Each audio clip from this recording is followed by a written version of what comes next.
las redes y a los hermanos presentes.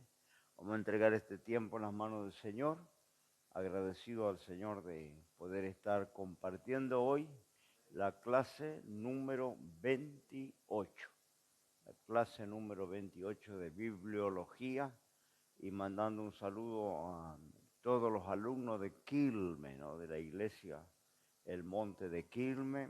Ahora estuve de visita y bueno, un montón de hermanos me decían que son alumnos de la escuela, no estaba sabiendo, ¿no?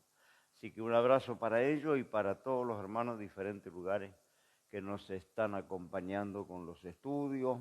Tenemos hermano Alberto allí de Magdalena, también le mandamos un saludo. Hermanos de Misiones que también están con la escuela bíblica.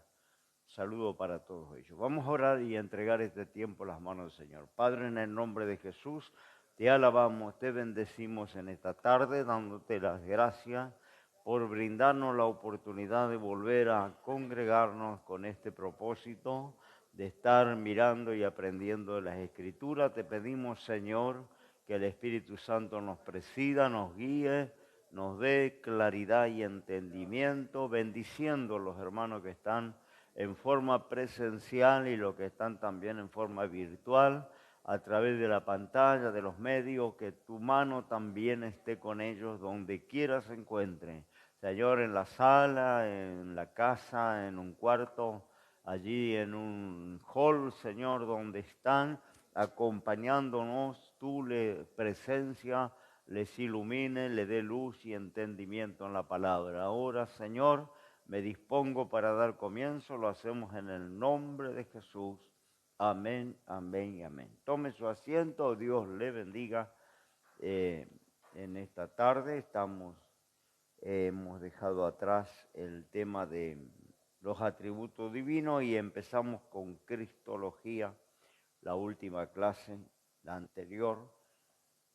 Estuvimos viendo a Cristo como la figura central de la historia del mundo, de la raza humana. Vimos que era el tema de los mensajes de los apóstoles, era el tema del mensaje para el pueblo judío, era el tema del mensaje también predicado para los samaritanos y era el tema del mensaje predicado a los gentiles.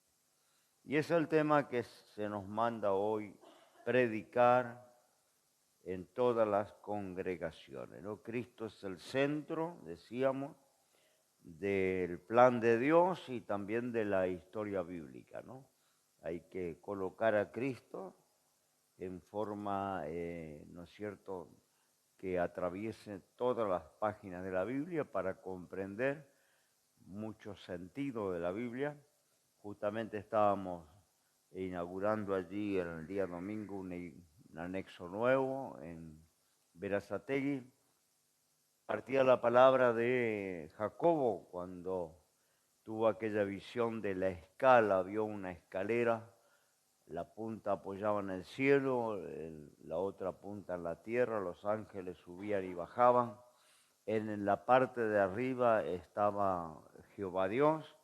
Él se convierte con esta visión y yo decía que esto, la visión que él tuvo, es un tipo de Cristo, ¿no? Es un símbolo de Cristo que es el que nos une con el Padre, el que une el mundo con el Padre, el que reconcilia, ¿no?, al mundo con Dios. Entonces esa escalera que se le fue revelada a Jacobo era el plan de Dios, era la persona de Cristo, ¿no? Y así podemos recorrer toda la Biblia y vamos a encontrar que todo es figura del Señor Jesucristo, ¿no? Por eso, para entender el Antiguo Testamento, tenemos que hilvanar en la historia antigua al Señor Jesucristo, ¿no? Bien, hay una maldición para cualquiera que predique otro evangelio. Esto está también claro en las Escrituras, pero voy a leerlo. Está en Gálatas capítulo 1, allí, ¿no es cierto?, decía el apóstol San Pablo. Gálatas capítulo 1 del 6 al 9. Dice así: no es que hay otro, ¿no?, referente al Evangelio, sino que hay algunos que os inquietan quieren pervertir el Evangelio de Cristo, mas si aún nosotros o un ángel del cielo os anunciare otro evangelio del que hemos anunciado, sea anatema. Como antes hemos dicho, también ahora decimos otra vez, si alguno os anunciare otro evangelio del que habéis recibido, sea anatema. Hay una maldición, ¿no?, en la Biblia para todo aquel que predique cualquier otro evangelio, ¿no? Evangelio hay uno solo, lo que acá lo está aclarando Pablo, lo que pasa es que hay algunos que lo pervierten, y 1 Corintios 16, que el verso 22 también dice así, 16, el versículo 22, dice: el que no amare al Señor Jesucristo sea anatema maranata, ¿no? Es decir, que cuando se presenta otro evangelio, otro mensaje que no esté centrado en la persona de Cristo, esto está bajo maldición. No, por eso decíamos que Cristo es el tema central del mensaje dado a los hombres desde antes hasta el presente. Cristo aparece en el huerto del Edén, en la creación de Adán y Eva, allí estaba Cristo. Siempre yo menciono que había dos árboles, un árbol le fue prohibido de que el ser humano lo tocara, el árbol de la ciencia del bien y del mal, no podían comer de él, y había otro árbol en el centro del huerto que era el árbol de la vida. No mencionó nada el Señor sobre ese árbol, pero luego que cayeron, colocó un arcángel con una espada encendida, impidiéndole a Adán y a Eva acceder al árbol de la vida. Porque dice, si comieren del árbol de la vida, vivirán para siempre. Ahí tenemos, ¿no es cierto? No era un árbol, era Jesucristo, ¿no? Porque ellos iban a tener acceso, si no desobedecían, Dios le iba a dar acceso al árbol de la vida. Pero como desobedecieron, se les impidió tocar del árbol de la vida, que estaba en el medio del huerto. Y ese árbol de la vida es Cristo. Todos nosotros comimos de ese árbol de la vida, ¿no? Porque tenemos vida eterna. Al aceptar a Cristo, en cierta forma comimos del árbol de la vida, ¿no? Él habló de esto, Jesucristo dijo, ¿no? Si en el árbol verde hacen esto, ¿qué no van a hacer en los árboles secos? Refiriéndose a él como árbol verde. También él dijo que era la vid verdadera, ¿no?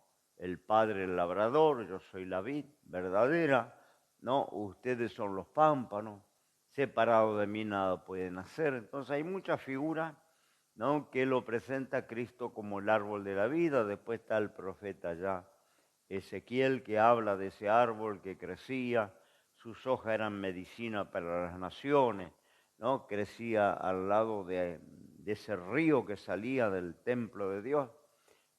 Hay montones de figuras en la Biblia que se refiere a Cristo como el árbol de la vida. Entonces, ese árbol en el medio del huerto, cuando Dios hace a Adán y Eva, era Cristo, era el Señor Jesucristo. Y Adán y Eva iban a tener acceso, iban a poder y vivirían para siempre. Ese era el plan de Dios, ¿no? No que muriera. La muerte entra por la desobediencia y se les impide, ¿no? Porque dijo el Señor, lo dice en Génesis, ¿no? Si comen del árbol de la vida van a vivir para siempre y va a ser peor el mal, ¿no? Eso está en Génesis. Yo lo estoy compartiendo de memoria, pero acá está. En capítulo 3, después que los viste, después que ya estaban desnudos, con vergüenza, que se habían escondido de Dios, después que desobedecieron, capítulo 3, verso 22, dijo Jehová Dios, he aquí el hombre es como uno de nosotros. vuelve a hablar en plural, ¿no? Dios nunca habla en singular. Es como uno de nosotros, ¿no? Ahí está hablando de la Trinidad de Dios, ¿no? Padre, Hijo y Espíritu Santo. Aquí el hombre es como uno de nosotros, sabiendo el bien y el mal. Perdieron el estado de inocencia y la conciencia se despertó, ¿no? A partir de la desobediencia. Ahora pues, para que no alargue su mano y tome también del árbol de la vida y coma y viva para siempre. Dice, si comía del árbol de la vida, ¿no? Iba a vivir para siempre. ¿Y quién es lo que da vida eterna? ¿Quién da vida eterna? Jesús, no hay otro, no hay otra fórmula. No era una panacea, una fuente de vida. No, el que da vida eterna es Cristo. Entonces, si ellos accedían al árbol de la vida, si extendían la mano, entonces, ¿qué hace el Señor? Los saca del huerto del Edén para que labren la tierra de donde fue tomado. Echó pues fuera al hombre, puso al oriente del huerto y del Edén querubines y una espada encendida que se revolvía a todos lados para guardar el camino al árbol de la vida. ¿No? Los echó del huerto, pero el propósito específico era que no accedieran al árbol de la vida. Entonces ahí tenemos a Cristo y ya en el huerto tenemos el plan de Dios, vuelvo a decir, cuando yo ya lo expliqué, cuando los viste que toman las túnicas de pieles, allí, ¿no es cierto?, hay animales que dan la vida, ¿no es cierto?, para que sus pieles cubrieran la desnudez del culpable, ¿no? Ellos habían desobedecido, ellos habían pecado, pero para cubrir su vergüenza hubo un animal que dio la vida y entregó su piel. Uno o dos animales, no sabemos bien, ¿no? Y de ahí viene también todo el culto, el santuario hebreo, todo el ritual de culto, los sacrificios de cordero, de cabra, de becerro, que el pueblo de Israel por siglos va practicando, ¿no? Que era el mismo plan del principio. Una víctima inocente, porque el corderito no tenía nada que ver con el hebreo que pecaba, ¿no? Y el hebreo pecaba y tomaba un corderito de sus corrales y lo llevaba a que sea sacrificado, ¿no? Entonces estaban las víctimas inocentes muriendo por los culpables, entregando la vida por el culpable. Eso era una sombra de lo que Cristo en su tiempo vendría a hacer, ¿no? A morir por los culpables, a entregar su vida por los pecadores. Entonces el plan de Dios es uno solo desde la misma creación.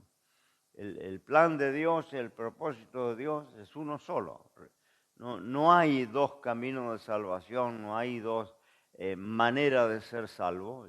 Yo les dije ya anteriormente que nadie podía ser salvo por guardar las leyes. Las leyes no se podían guardar en forma completa, ¿no?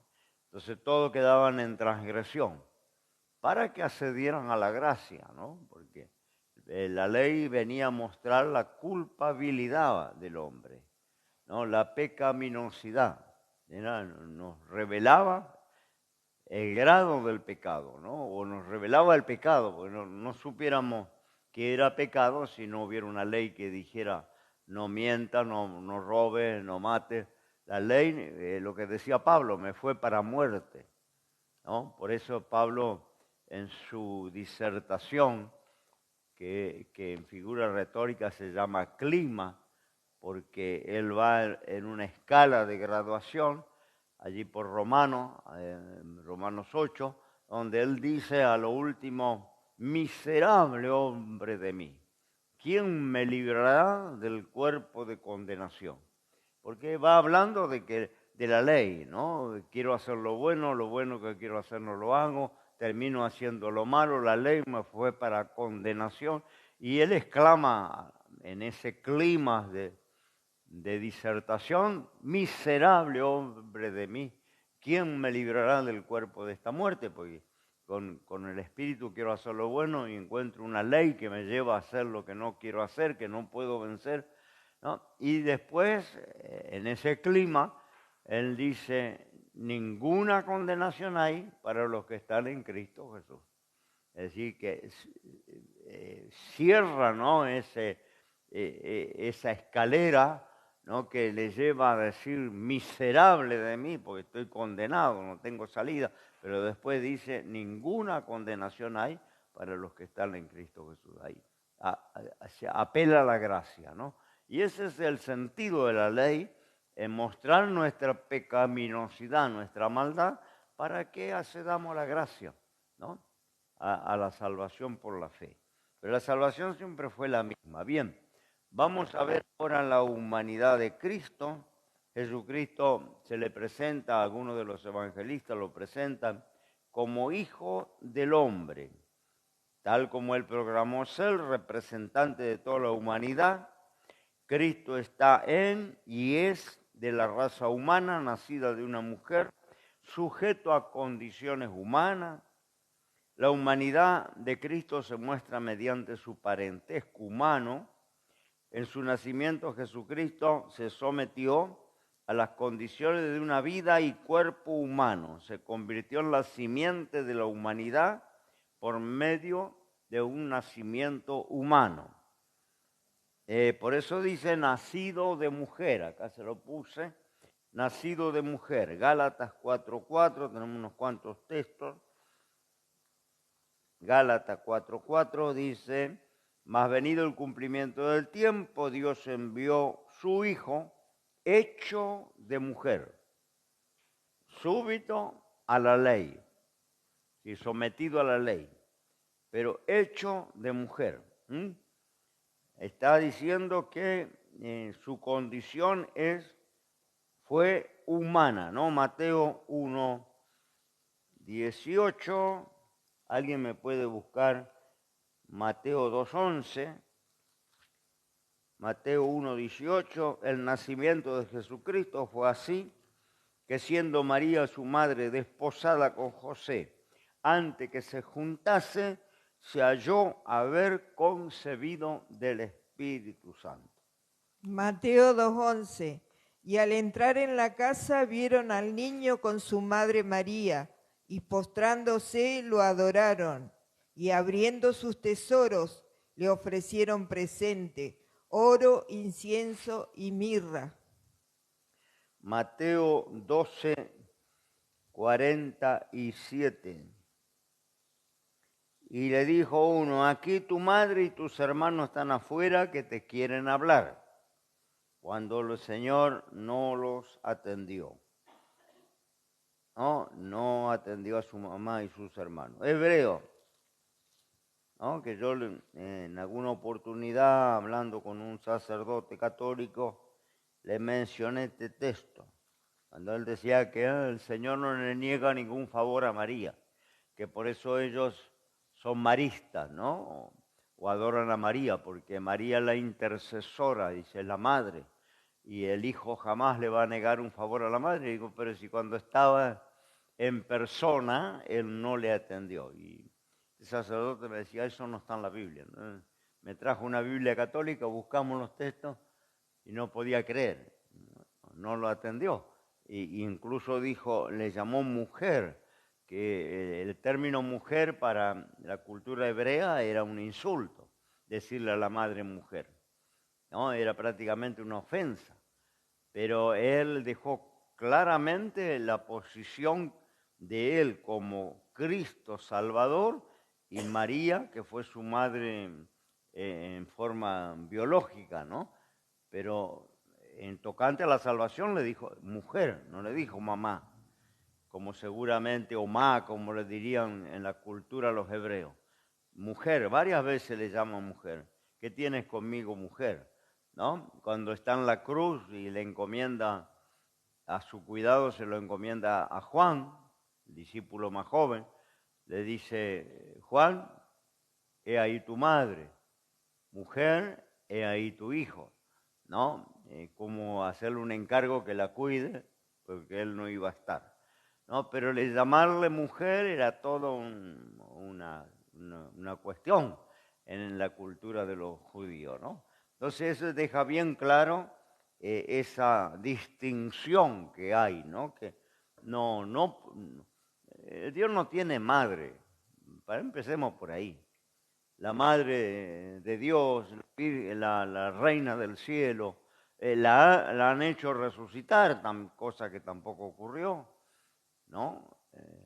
No se sabe si en las primicias María tuvo la oportunidad, no hay constancia bíblica, y si no se levantó en las primicias, no se levantó, está esperando, junto con todos los que esperan la primera resurrección, pero ellos no sé cómo en su tradición romana católica la han hecho resucitar, la han constituido reina del cielo, la madre de Dios, que no le niega ningún favor, ¿no? A su hijo no le niega ningún favor que ella le pida. No sé, han complicado y antibíblico, porque el mismo texto dice hay un solo Dios y un solo mediador entre Dios y los hombres, Jesucristo hombre. No hay otro en el medio, ni santo, ni vírgenes, no hay otro. Hay un solo mediador y es Cristo. Por eso la escalera que le decía que vio Jacobo, que une el cielo con la tierra, que reconcilia la tierra con el cielo, esa escalera era Cristo. Jacobo tuvo un encuentro con Cristo y ahí se convierte, ¿no? Si no, Jacobo no fue salvo, ¿no? Abraham no fue salvo. Abraham tuvo un encuentro con Cristo cuando Melquisedec lo visita. Esa es una cristofanía, es una manifestación de Cristo en aquel tiempo, en el Antiguo Testamento. El ángel de Jehová, cuando lo visita a Abraham, ¿no? Cuando lo visita allá, ¿no es cierto?, a Lot, que lo previene para salir de Sodoma. Ese ángel de Jehová es Cristo, porque usted va a encontrar, lea bien los textos donde aparece esta experiencia, esta manifestación, y va a encontrar que dice, el ángel de Jehová le apareció y Jehová le dijo, o Jehová lo envió, ¿no? Entonces, ¿cómo? Si estaba hablando con el ángel y de repente el ángel es Jehová que lo envía, además reciben adoración, cosa que ningún ángel acepta. Recuerde Juan, cuando tiene la revelación en la isla de Patmos, que se inclina delante del ángel y el ángel lo reprende. Y lo dice, levántate, adora a Dios, yo soy consiervo junto contigo y tus hermanos. El ángel es un siervo en un grado, en una dimensión superior a la humana, pero son servidores de Dios, son criaturas, seres creados. Entonces, ni un ser creado obediente, ahora si es un ángel caído, es posible que te pida que lo adore y acepte la adoración, porque el ángel caído es rebelde y está asociado a Satanás, ¿no? Son los servidores de Satanás. Pero un ángel obediente jamás acepta adoración humana, nunca. Los siervos de Dios tampoco, ¿no? Entonces cuando ves a esos siervos de Dios que lo tocan, que le arrancan los botones del saco, que le tiran flores, aléjese, porque ningún siervo de Dios va a aceptar adoración de nadie. No, esto es antibíblico completamente, esto se pasa al grado de idolatría. Entonces los ángeles no aceptan, los ángeles son obedientes, no aceptan, te van a mandar a adorar a Dios. No van a aceptar adoración. Otra cosa para tener presente, ningún ángel le es permitido predicar el evangelio. Te van a conducir, como ha pasado incluso con Saulo de Tarso, que seguro fue una manifestación, le apareció Cristo, tuvo una manifestación espiritual, pero cuando él dijo quién eres, le fue dicho quién era el Señor Jesús, que le apareció a Saulo, pero cuando él dijo, ¿qué quieres que haga, Señor? dijo, ve a la ciudad, quédate allí y se te dirá lo que te conviene hacer. ¿Por qué no le dijo? Ya que se le apareció, lo tumbó del caballo, tuvo esa grande experiencia, le podía haber dicho, mira, vos tenés que aceptar mi sacrificio, convertirte, bautizarte. No, no, vaya allá y se te dirá. ¿Y a quién mandó a decirle? A un ser humano, Ananías. ¿No? Porque solo los seres humanos pueden hablar de redención y de perdón. Los ángeles no cayeron, los obedientes, no pecaron, no conocen el perdón y no saben nada de redención. Porque siempre obedecieron. Los ángeles obedientes obedecieron siempre. Entonces no pueden hablar del pecado porque nunca pecaron. Entonces, ¿quién puede predicar? Un pecador que fue perdonado, redimido, que se arrepintió, puede hablar de arrepentimiento, puede explicar de qué se trata el arrepentimiento, porque nos hemos tenido que arrepentir. ¿No? Los ángeles nunca tuvieron que arrepentirse, los obedientes. No conocen lo que es el pecado y la desobediencia. Entonces, no les es permitido a ellos predicar el evangelio. Por lo menos hasta que Cristo se lleve la iglesia. Después, allá en el tiempo del fin, dice que Dios va a mandar un ángel con el evangelio eterno a predicarlo a todo el mundo, ¿no? Pero eso ya va a ser después que la iglesia se vaya.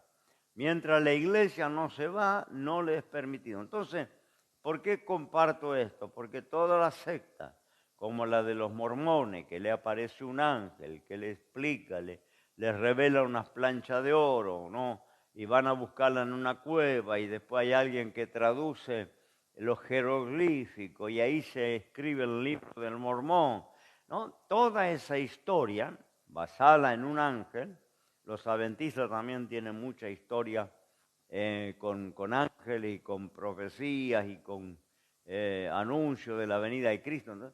Todo eso ya es certificado de falsedad, porque la Biblia nos revela que los ángeles no pueden anunciar el Evangelio. Tienen que ser seres humanos. Entonces, cuando se crea una secta en base a una revelación que trajo un ángel, creo que el ángel de los mormones se llama Morovi, ¿no? Si no me falla mi memoria, ¿no? El ángel que le revela, le aparece y le revela ese otro evangelio, porque según el libro de Mormones, Cristo vino para el continente americano y ahí se cuenta la historia de lo que Cristo hizo después que terminó en el continente oriental, vino para el occidental. Y ahí está la revelación de todo lo que hizo en el continente occidental, ¿no? Y ese es el libro del Mormón, ¿no? Que tiene tanta o más validez que la misma Biblia. Pues tienen la Biblia, pero el libro del Mormón es el que pesa, ¿no? Es como el pueblo judío, ¿no? Tienen la Biblia, porque tienen los escritos, pero la Torá o el Talmud tiene más peso que los profetas, o que los salmos, o que la escritura, ¿no? Ellos seguían más por la Torá que por la Biblia. Es lo mismo el adventismo, no valen más los estudios de Elena White, que la profeta oficial de ellos, o era, ya murió, ¿no? Pero valen más los escritos, las revelaciones de Elena White que la Biblia. Tienen la Biblia. El testigo de Jehová lo mismo, ¿no? Valen más Hermano, ¿puedo hacerle una pregunta? ¿Eh? Si le puedo hacer una pregunta. Sí, cómo no. ¿El Torá vendría a ser el Antiguo Testamento que tenemos nosotros? No. Es la ley escrita por los escribas, las tradiciones, los rituales hebreos. No. La Torá, ellos le tienen la equivalencia de la ley, ¿no? Para ellos es la ley. pero hay un montón de tradiciones, costumbres, prácticas. Pero no entra en el Antiguo Testamento. No tiene nada que ver. Ellos tienen el Antiguo Testamento como lo tenemos nosotros, si nosotros lo hemos heredado del pueblo judío. Todo el Antiguo Testamento, el pueblo judío fue el depositario, y nosotros tenemos todo el Antiguo Testamento, que era lo que se leía en los días de Jesús, era lo que se usaba en la iglesia en el primer siglo, porque el Nuevo Testamento no se había escrito, no existía, circulaban algunas cartas apostólicas que después se van a recopilar y se va a hacer el canón, y etcétera, etcétera. Pero en aquel tiempo lo que Jesús entró a la sinagoga, le tomó el rollo del profeta Isaías, ¿no? Y leyó allí lo que estaba escrito acerca de él, ¿no? Me ha enviado Dios, me ha ungido, ¿no?, a dar buena nueva a los pobres. Y después dijo, hoy se ha cumplido esta escritura en vuestros ojos. Pero ¿qué se leía en la sinagoga, en el templo en Jerusalén? Los rollos del Antiguo Testamento, profetas mayores, menores, los salmos, los libros poéticos, los libros proféticos, tal como lo tenemos nosotros, y ellos lo siguen teniendo. Lo que ellos no han incorporado es el Nuevo Testamento, porque como no aceptan a Cristo como Mesías. Pero por eso le preguntaba si el Antiguo Testamento es... Ellos tienen el Antiguo Testamento, pero y seguro no tienen... Torah es otro libro, no, digamos. No, Torah es otro libro, es un compendio de costumbres, de rituales, de leyes, que ahora está ingresando incluso en el ambiente evangélico, que son los mesiánicos, que es una ensalada rusa, porque mezclaron religión, evangelio y judaísmo. Son los gálatas modernos, ¿no? Porque ya los gálatas habían hecho esto, y léalo el libro de Gálatas y lea también el libro de Romanos, donde había algunos cristianos convertidos que empezaron a enseñar que había que circuncidarse, que había que guardar el sabá, que había que no se podía comer animales inmundos, había que guardar la fiesta de las cabañas, y bueno, ya había, eso eran los Gálatas, que Pablo le dice, Gálatas insensato, empezaste por el y van a terminar en la carne. El que quiere guardar la ley está obligado a guardar todo, ¿no? El que ofende un punto ofende todo. Ahí en Gálatas todo ese libro es para los judaizantes. Incluso Pablo, cuando viaja a Jerusalén, ¿no es cierto?, trayendo esa cuestión, era la cuestión de que habían entrado en la obra misionera, en sus iglesias, había entrado la enseñanza que si no se circuncidaban no eran salvos. Y ahí trae ese tema a los apóstoles, los ancianos en Jerusalén, se reúnen en oración, en ayuno, debaten y dan un resultado que luego lo escriben y lo firman y lo envían a Pablo con algunos compañeros a la obra misionera a decir qué se había determinado. En el concilio, se llama, en Hecho aparece el concilio de Jerusalén. ¿Y qué determinaron? Que no era necesario, ¿no?, guardar esas prácticas judías. Lo único que le recomendaban eran absténganse de animales ahogados, absténganse de animales sacrificados a los ídolos, de sangre y de fornicación. Y si hacen esta cosa, hacen bien, no es necesario más otra cosa. No está diciendo que no hay que pagar la cuenta, que no hay que ofrendar, que no hay que orar. No, está diciendo que en esencia eso era lo que se le demandaba a los cristianos. Y no guardar el sabá, la fiesta judaica, la Pascua, todas esas, sí.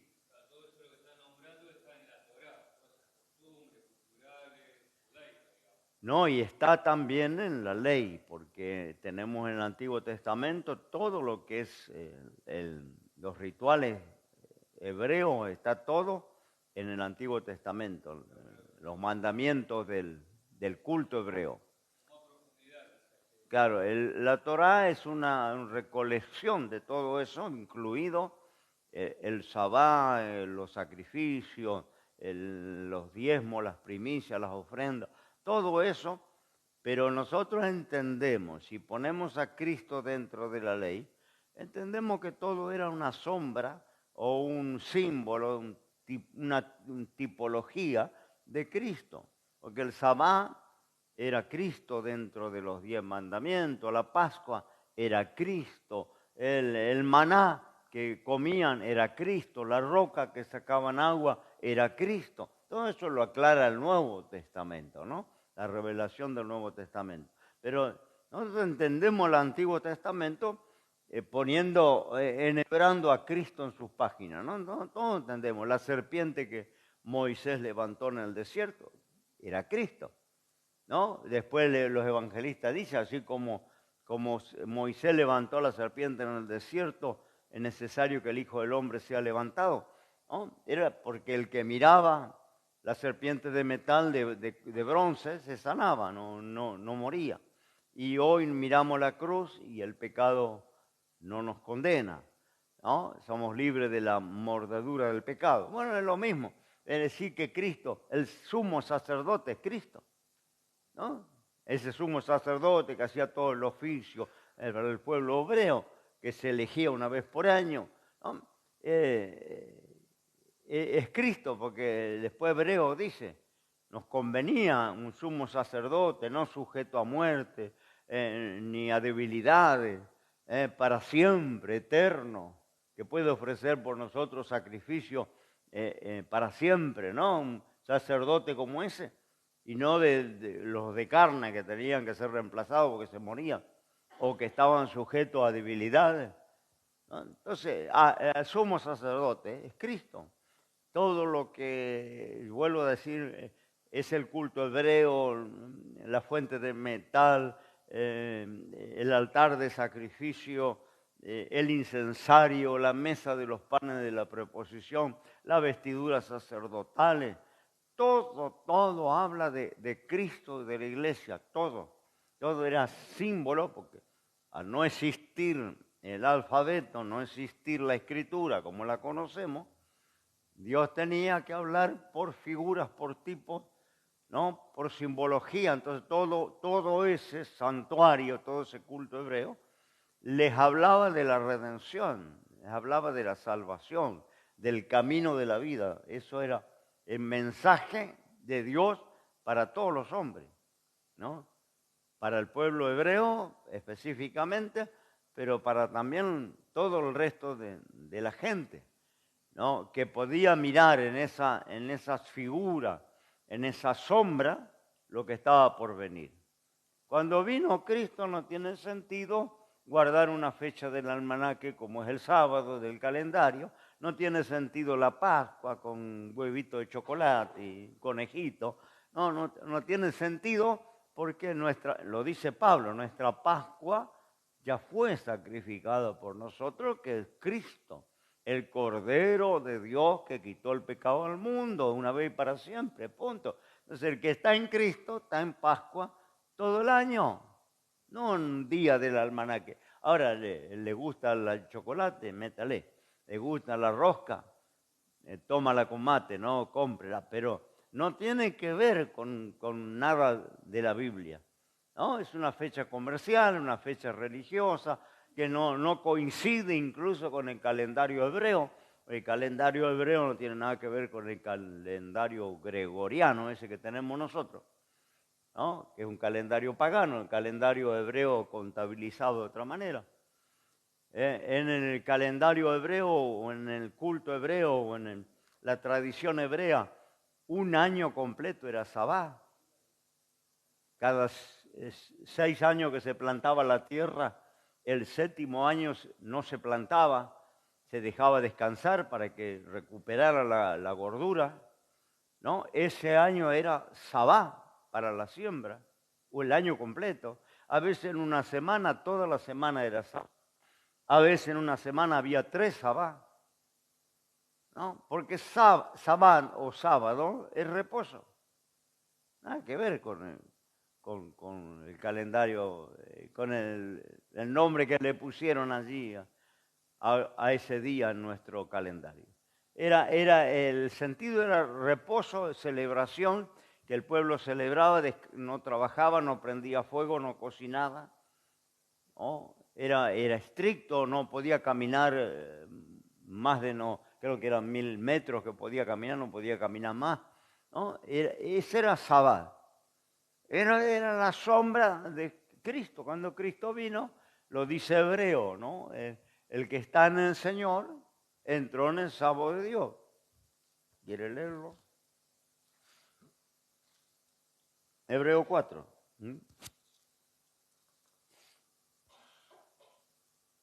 Dice, verso 1, temamos pues que quedando aún la promesa de entrar en su reposo, la promesa de entrar en su reposo, y esto sí lo van los originales, en griego o en hebreo, dice Sabbat. Tenemos una promesa para entrar en Sabbat, que se traduce reposo. Usted encuentra en su Biblia la palabra reposo, original es Sabbat, sábado. ¿No? Entonces dice, tenemos una promesa de entrar en su sábado, no parezca que alguno de vosotros haberse apartado, porque también a nosotros se nos ha evangelizado como a ellos, mas no les aprovechó el oír la palabra los que la oyeran sin mezclar la fe. ¿No? Oyeron la palabra, la evangelización como nosotros, pero muchos mezclaron la fe. Hicieron esa ensaladita que tienen los mesiánicos, ¿no? Que tienen la Biblia, tienen el Evangelio, tienen la gracia, tienen la cruz, tienen las enseñanzas apostólicas, pero se circuncidan, guardan el Sabbat, leen la Torá, se cambian el nombre, se ponen un nombre hebreo, se dejan la barba, no hacen templos, se juntan por las casas, ¿no? Yo tengo hermanos que estaban acá en la música, familias completas, que se hicieron mesiánicos. Digamos, la familia Luna, Martín con todos sus hijos tocaba la música acá. Hoy son mesiánicos, una barba así, ¿no? Dice, no sé qué nombre, se cambian el nombre. Se llamaba Carlito, ahora se llama Abraham o Jacob. No. Y es una truchada. Como dice Apocalipsis, dicen ser judíos, pero no lo son. Apocalipsis dice, ha descubierto a los que se dicen apóstoles y no lo son. Y ha descubierto a los que se dicen judíos y no lo son. El mensaje de las 7 iglesias. No, porque no son judíos, son gentiles. Cámbiese el nombre, déjese la barba, opérese el miembro. No. Hay uno que de los Lunas tuvo 3 meses poniéndose hielo, porque no es que lo hace un cirujano allá con anestesia. Ese lo hace el pastor de ellos, no sé si pastor rabino que pito es el tipo. No, bueno, debe ser con un escute. No, estuvo 3 meses con hielo estuvo. La mujer casi se divorcia. Y el pibe que tenía 14, 15 años lo quisieron circuncidar y que se subió a los techos y escapó por la terraza. No pudieron agarrar al pibe, porque también lo iban a circuncidar al pibe, al hijo de ellos. No, miren lo que dicen, no les aprovechó porque mezclaron la fe. Como le pasaba a los Gálatas le pasó lo mismo, empezaron en el espíritu y terminaron circuncidándose, guardando las tradiciones hebreas. Entonces, para ello entonces no existe el Nuevo Testamento, Cristo. Para los judíos ahora, por ejemplo, para lo que usted está contando. Yo estoy hablando de los judaizantes, mesiánicos, que no son los judíos verdaderos. Pero por eso ellos, el Nuevo Testamento entonces no existe para ellos. Para los judíos, el judío tradicional, ortodoxo, no. Digo para Martín, la familia. Ellos tienen la Biblia, la nuestra, sí. El Evangelio nuestro, es una ensalada, pero judaizando, como los Gálatas. Los Gálatas aceptaron a Cristo, se convirtieron, recibieron el Espíritu Santo, las enseñanzas de los apóstoles, pero de repente dijeron, no vamos a ser salvos si no se circuncidamos. Hay que circuncidarse, hay que guardar el sabbat, no pueden comer chancho, no pueden... ¿no? Y empezaron a hacer esa mezcla de fe, una mezcla de fe. Es lo que están haciendo los mesiánicos, que no me malinterprete, porque hay judíos que se están convirtiendo, que están aceptando al Mesías, ¿no? Y se convierten, ¿no? Reconocen a Jesús como el Mesías, se convierten, y bienvenido sea, porque la iglesia empieza con muchos judíos convertidos, así empieza la iglesia del Señor, y en el último tiempo el pueblo judío se le va a quitar esa venda de lo espiritual y van a aceptar a Cristo masivamente. Y cuando la iglesia se vaya de acá, ¿no? La iglesia termine la dispensación de la iglesia, Dios le abre los ojos a todo el pueblo judío. Dios tiene un plan especial con el pueblo judío. Todo el pueblo judío va a reconocer a Cristo como el Mesías. Ahora hay algunas primicias, hay algunos judíos que se están volcando al Evangelio, se están convirtiendo. Entonces, bienvenido sea, esos son los verdaderos, podríamos llamarlos mesiánicos, porque aceptan a Jesús como Mesías, ¿no? Que masivamente el judío no lo acepta. El judío que no lo acepta, no acepta el Nuevo Testamento, ¿no? Y si lo tiene porque dice que Jesús era un judío, un buen maestro, un buen líder, un líder político, un líder espiritual, un profeta, lo respetan, como toda la secta. El adventismo respeta a Cristo, pero no lo reconoce como hijo de Dios. Para ellos es un Dios. ¿No? El testigo de Jehová lo mismo, lo reconoce las enseñanzas, las predica, las lee, las tiene en la Biblia como la tenemos nosotros. Pero cuando usted dice, Cristo era Dios, no, era un arcángel, era un enviado, un profeta, único, ¿no? Porque para ellos es un ejemplo.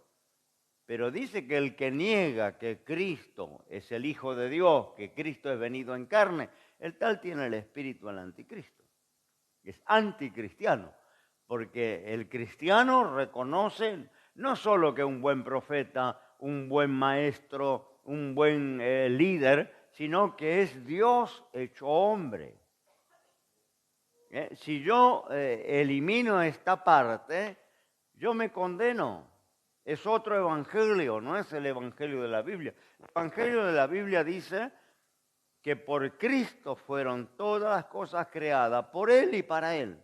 Creador, Dios eterno. Es Dios hecho hombre, Dios revestido de humanidad, ¿no? Y ahora el cortocircuito viene cuando decimos, el testigo de Jehová dice, cambiaron su Biblia, su versión. Ellos andan con una Biblia igual que nosotros, pero los textos clave lo modificaron. Entonces, donde en Juan 1:1 que dice, en el principio, nuestra Biblia dice, en el principio era el verbo, y el verbo era con Dios, y el verbo era Dios. Está diciendo, en el principio era Cristo, y Cristo era con Dios, y Cristo era Dios. Eso está diciendo, el verbo es Cristo. Ellos pusieron, en el principio era el verbo, y el verbo era le agregaron la palabrita Entonces, la Biblia de ellos dice, en el principio era el verbo, y el verbo era un Dios, ¿no? Y eso ya me cambió toda la teología, porque Cristo no era un Dios, era Dios, dice la Biblia, ¿no? Como los salmos dicen que hay muchos dioses, con minúscula, no con mayúscula, ¿no? Porque Dios con mayúscula es una cosa, uno solo, y Dios es con minúscula, que usted va a encontrar en los salmos, le llama dioses a los arcángeles, los serafines, querubines, ángeles, dioses, ¿no? En minúscula. porque son seres superiores al hombre. Pero Dios con mayúscula es uno solo, Padre, Hijo y Espíritu Santo. Y lo que está diciendo Juan, que Jesús era Dios con mayúscula. Ellos le pusieron, era un Dios con minúscula.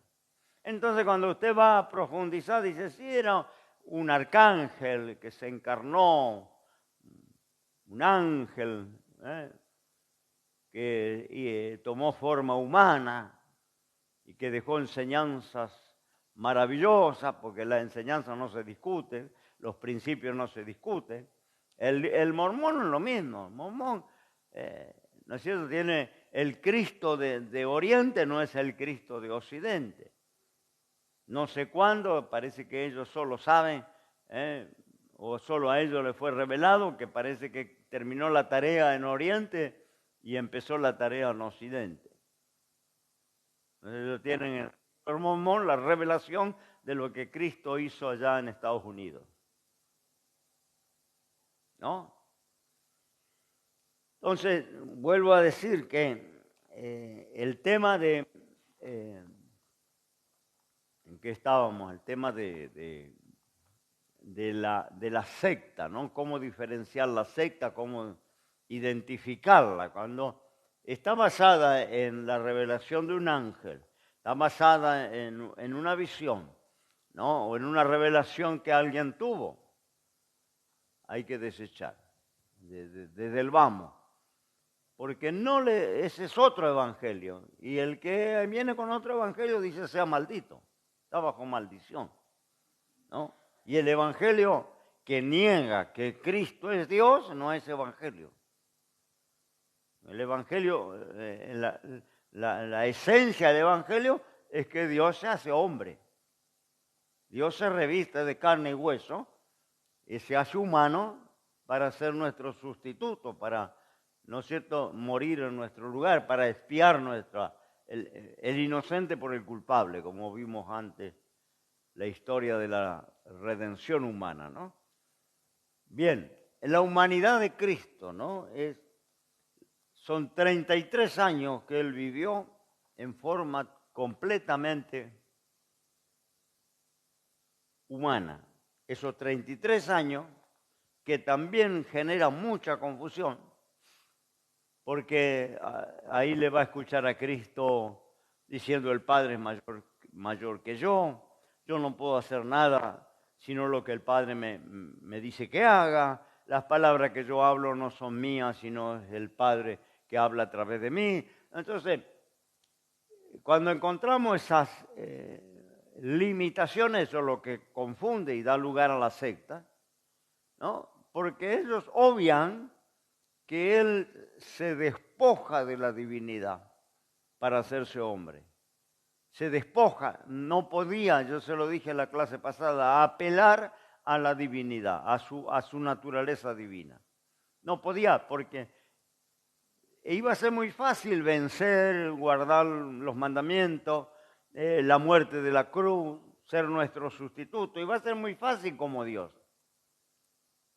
¿no? Él tenía que lograrlo como humano. No podía hacer nada como Dios. Ahora, cuando Él resucita, recupera su divinidad. Porque le dice a los discípulos, todo poder me es dado en el cielo y en la tierra. Resucitado. Él recupera su trono, su gloria, su omnipotencia, su omnipresencia, todos los atributos divinos, su eternidad, la recupera al resucitar, ¿no? Por eso le dice a las mujeres, subo a mi Padre y a vuestro Padre, y dile a los discípulos que me voy a encontrar con ellos en el camino, y se fue al tercer cielo a presentar la obra consumada de su sacrificio, como si fuera al kiosco a comprar una golosina, y estaba yendo al tercer cielo. No, cuando Él estaba en humanidad necesitaba un burrito, necesitaba un barco, necesitaba caminar, se cansaba, lloraba, tenía hambre, tenía sed, se angustiaba, se desmayaba, ¿no? Esa era la humanidad de Él. Ahora, como Dios no se cansa, Dios no se no necesita dormir, Dios no necesita alimentarse, Dios no se angustia como Dios, pero humanamente él experimentó todos los niveles de la humanidad, tenía que experimentar, porque para empezar Dios no lo podían matar, si él venía como Dios, ¿quién puede matar a Dios? Dios no puede ser muerto, y a él lo iban no solo a matar, sino lo iban a moler a palo. Sí, hermano. Sí.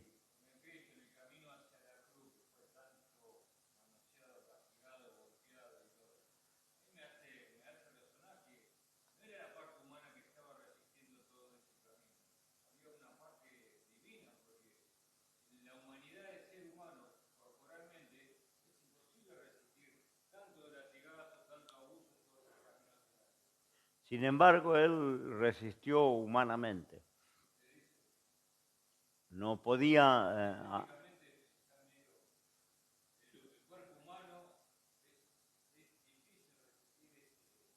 Y la pregunta para el audio, ¿no? La pregunta que me hace el hermano es que el camino del Calvario hacia la cruz, si no apelara a su divinidad, no, como humano no iba a poder resistir las torturas, los golpes, ¿no es cierto?, la presión que él sufrió. Pero sin embargo, él lo logró humanamente, ¿no? Incluso los soldados romanos no castigaban con los azotes, con los látigos, no daban más de 39 azotes, 40 menos 1. Porque ellos tenían que ellos calculaban que si pasaban de los 40 azotes, el reo no resistía, lo mataban, ¿no? Entonces ya tenían en la tortura, tenían calculado que siempre los azotes eran 40 menos 1, ¿no? Y Jesús recibió esos azotes, 40 menos 1. Lo que pasa es que también se ha estrenado una película, La Pasión de Cristo, donde a mí me pareció extraordinaria porque relata la pasión, el Calvario, muy bien hecha la película, pero un poco excedida, me parece, porque la tortura que le dan al artista en esa ficción es impresionante, ¿no? Por cierto que una tortura así no hay cuerpo humano que pueda resistirlo, ¿no? Entonces a veces tenemos esa idea por esa película que está excelente, vuelvo a decir, el argumento, la forma, pero me parece cedida en la tortura que los romanos le dieron. Los romanos sabían prolongar, como todo torturador, eso lo hacían los nazis, sabían prolongar la vida humana, porque si se les muere el reo en mitad del proceso, no tiene sentido la tortura. Entonces la tortura siempre es que aguante, que no se muera. Torturarlo lo más que se pueda, hacerlo sufrir lo más que se pueda, hasta el límite exacto antes que muera. Porque ese es el propósito de cualquier torturador, ¿no? Si se le muere en el proceso, no es un buen torturador. Entonces, los torturadores son profesiones. Hay gente que se capacita para eso, ¿no? Y todos los gobiernos tienen, los gobiernos dictatoriales, autoritarios, tienen esa gente. Acá pasaba cuando se torturaban, dicen, ¿no?, que torturaban a los secuestrados. No, la tortura tiene que llegar al límite, no matarle a la persona, le dejan reponerse y a veces después que se repone vuelven a comenzar. Pero no se les puede morir el reo, porque no sería un buen torturador. Si yo le doy una azotada, ¿no?, como Pablo recibió, 39 azotes menos 1, porque ellos tenían calculado lo que aguantaba un cuerpo humano. No le daban indiscriminadamente, ¿no? Porque si le daban indiscriminadamente, en algún momento lo mata a la persona. Y agarra un látigo de cuerda, dice que tenían bolillas de plomo en la punta de las cuerdas del látigo, de 7 puntas eran los látigos. Agarra un látigo de eso en la espalda desnuda, ¿no? Y le empieza a dar con ganas. sin límite, en algún momento se le murió la víctima.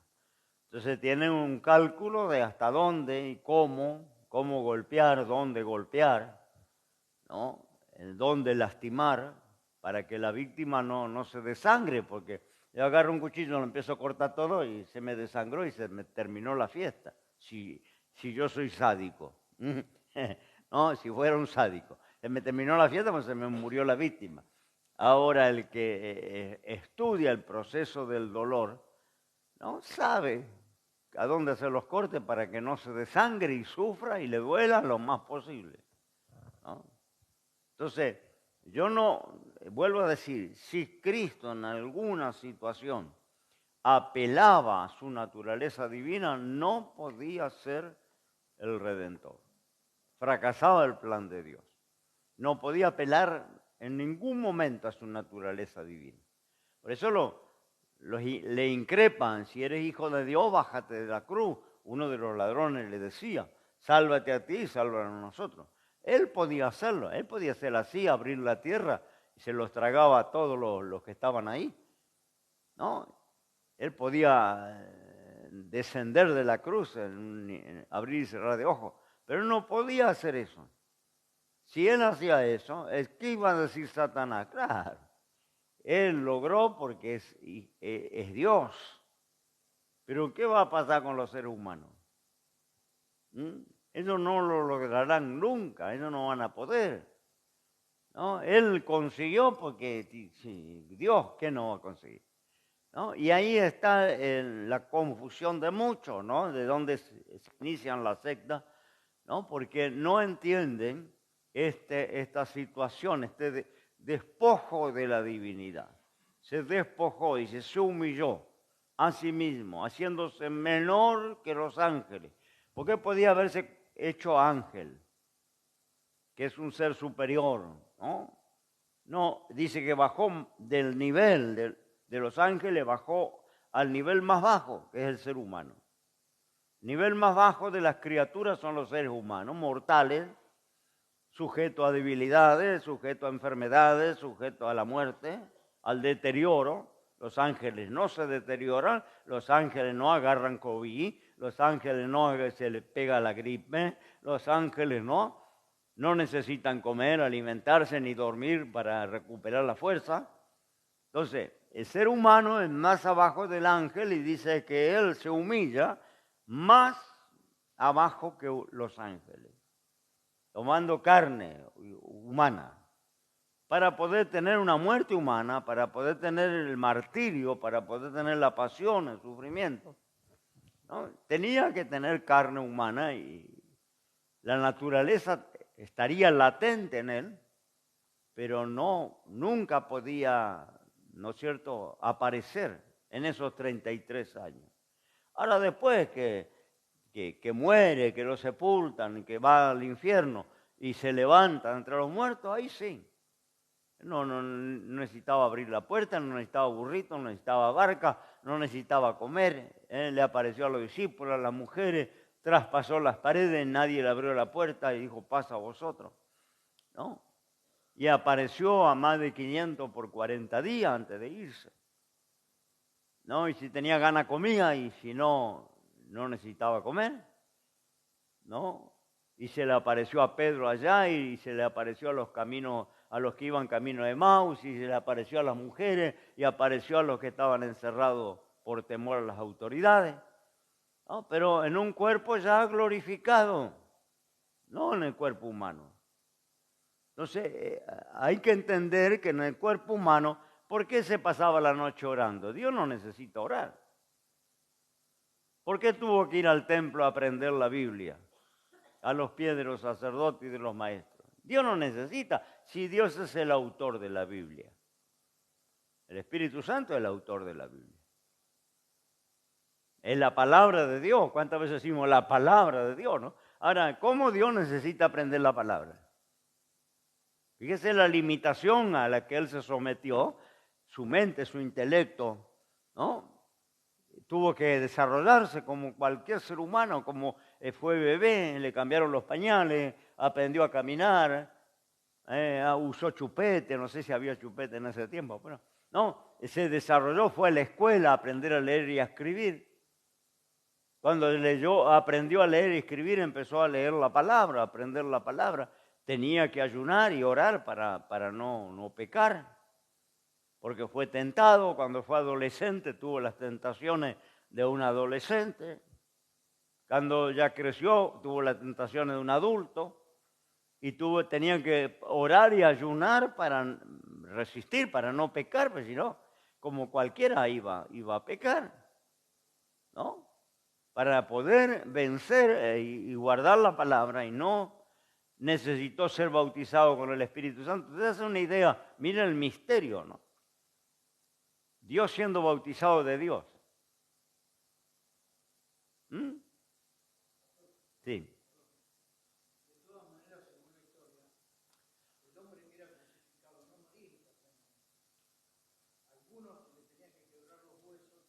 Pásale el micrófono un poquito más, porque encima que yo soy un poco sordo.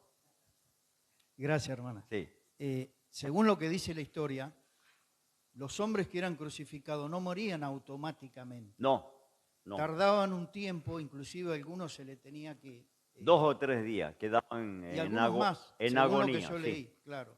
O sea, eso me dice a mí, yo entiendo, yo particularmente, respecto de lo que él decía en la contrariedad, buena contrariedad, no mala, yo entiendo que sí, el hombre puede resistir, ¿no?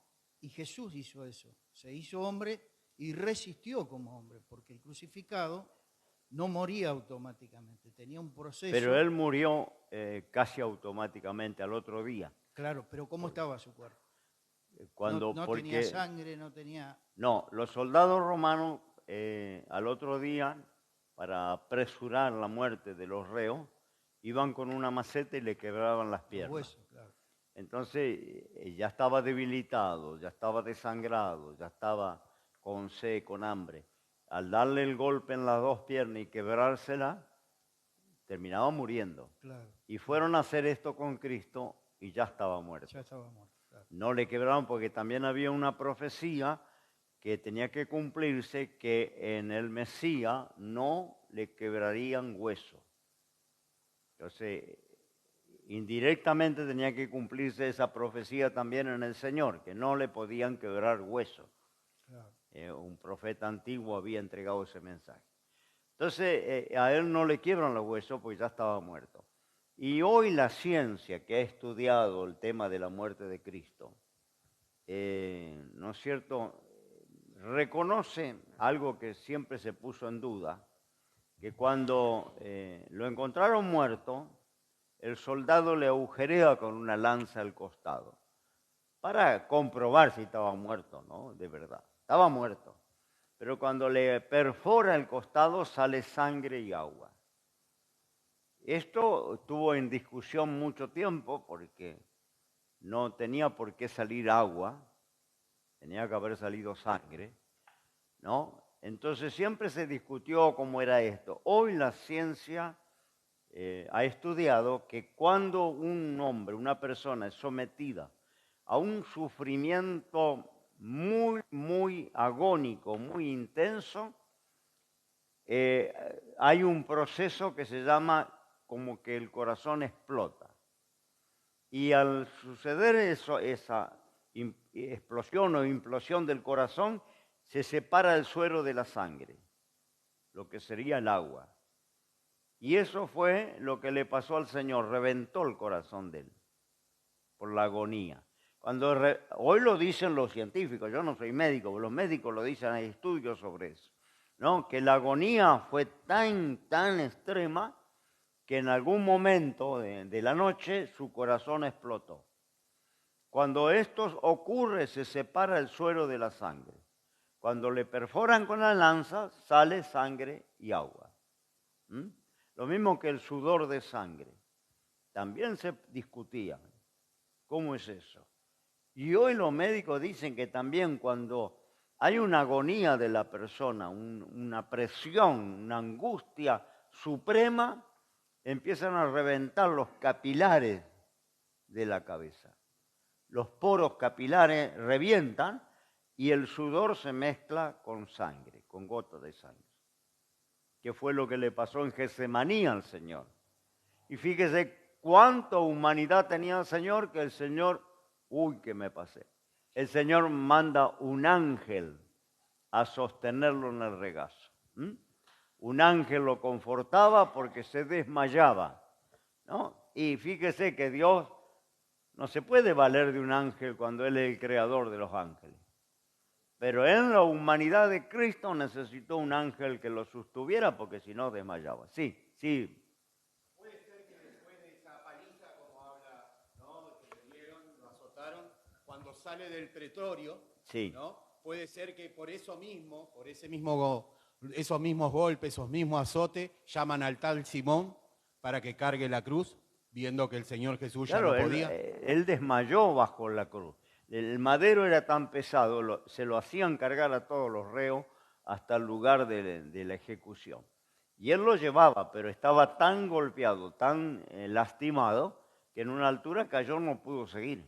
Fue cuando agarran un campesino y le obligan a llevar la cruz hasta el final. Fíjese ahí la inteligencia de los romanos, porque si lo obligaban a golpe, no llegan a crucificarlo, se le muere en el camino, ¿no? Porque si le dan unos garrotazos para que siga llevando ese pedazo de madera, se le termina muriendo. Entonces, ¿qué hicieron? Llamaron a un transeúnte, un campesino que venía de sus trabajos, a que termine de llevar el madero hasta el lugar de la ejecución.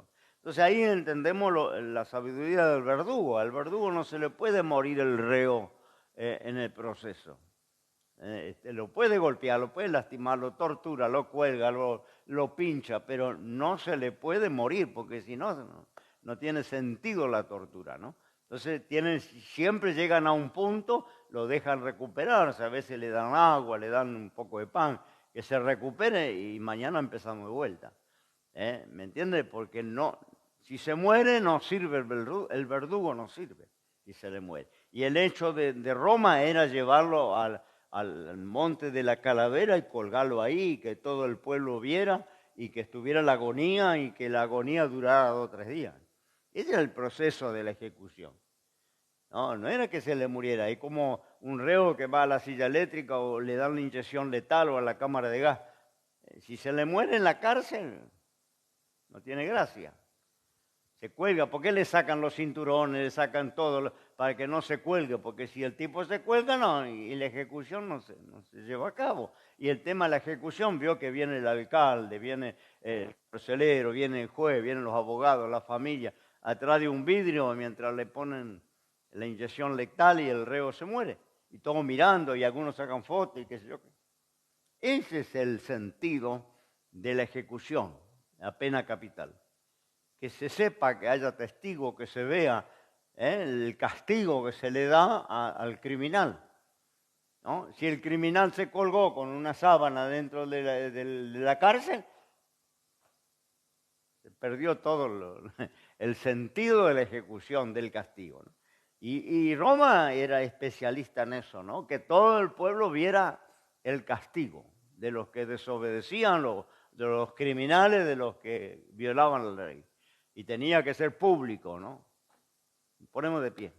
Me quedo por acá hasta el lunes que viene. Está por allá el pastor Pablo, se me desapareció por allá.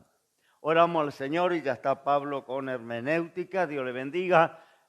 Póngase al día con los cuestionarios porque los estudios van avanzando para que no se le amontonen. Bien, Padre, en el nombre de Jesús, te alabamos, te bendecimos y damos gracias en esta noche por la palabra, por el tiempo que hemos compartido, escudriñando, aprendiendo, Señor, de las Escrituras. Te pedimos que des claridad en cada uno de los hermanos que están siguiendo estas clases allí en su hogar, en su casa, a donde se encuentre. Dios mío, bendícele, guárdale hasta la próxima oportunidad que nos podamos volver a reunir. Gracias te doy por este privilegio. En el nombre de Jesús, amén y amén.